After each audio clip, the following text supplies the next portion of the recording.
Hello दोस्तों, कैसे हैं आप सब। उम्मीद करती हूँ आप सब ठीक होंगे। दोस्तों, क्या आप जानते हैं कि लड़कों में लड़कियों के मुकाबले में कुछ ज्यादा ईगो पाया जाता है। और क्या आपको मालूम है कि जो इंसान ज्यादा खुश और पुरसुकून रहता है इसे नींद की कम जरूरत होती है। ये एक दिलचस्प हकीकत है।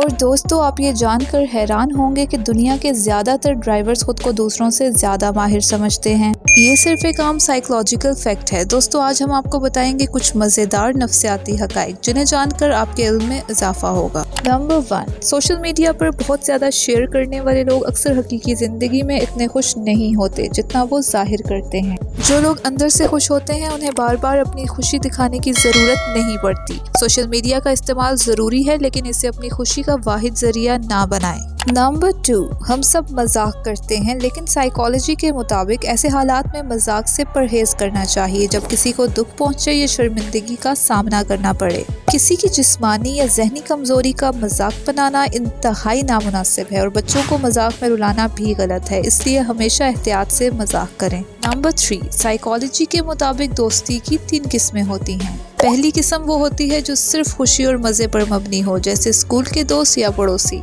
दूसरी किस्म में वो लोग शामिल होते हैं जो किसी फायदे के लिए दोस्ती करते हैं, जैसे किसी के पास पैसा हो या किसी अच्छे मुकाम पर हो। तीसरी और सबसे नायाब किस्म वो है जिसमें लोग बेलौस और दिल से एक दूसरे का साथ देते हैं। ये दोस्ती हमेशा कायम रहती है। नंबर 4, तहकीकात से ये बात सामने आई है कि दुनिया के सिर्फ 5% लोग ही अपनी जिंदगी में वो सब कुछ हासिल कर पाते हैं जो वो चाहते हैं, जबकि बाकी 95% लोग अपनी कामयाबी के लिए दूसरों को अपना आइडियल समझकर इन जैसे बनने की कोशिश करते हैं। दिन रात काम करना बेहतर है, लेकिन इससे भी बेहतर है कि आप सुबह जल्दी उठकर काम करें, क्योंकि इस वक्त जहन ज्यादा फोकस्ड होता है। नंबर 5, साइकोलॉजी की स्टडीज में पाया गया है कि जो लोग ज्यादा मसरूफ रहते हैं इन्हें स्ट्रेस या परेशानी का सामना कम होता है। इसके बरक्स जो लोग खाली बैठे रहते हैं या जिनके पास कोई काम नहीं होता वो ज्यादा तनाव और परेशानी का शिकार हो जाते हैं। वजह यह है कि फारिग बैठने से मनफी ख्यालात ज्यादा आते हैं, जिससे ओवर थिंकिंग शुरू हो जाती है। आपने भी कभी ना कभी ये महसूस किया होगा कि जब आप फारिग बैठते हैं तो ख्यालात आपको कहीं से कहीं पहुंचा देते हैं। यही ओवर थिंकिंग का सबब बनता है।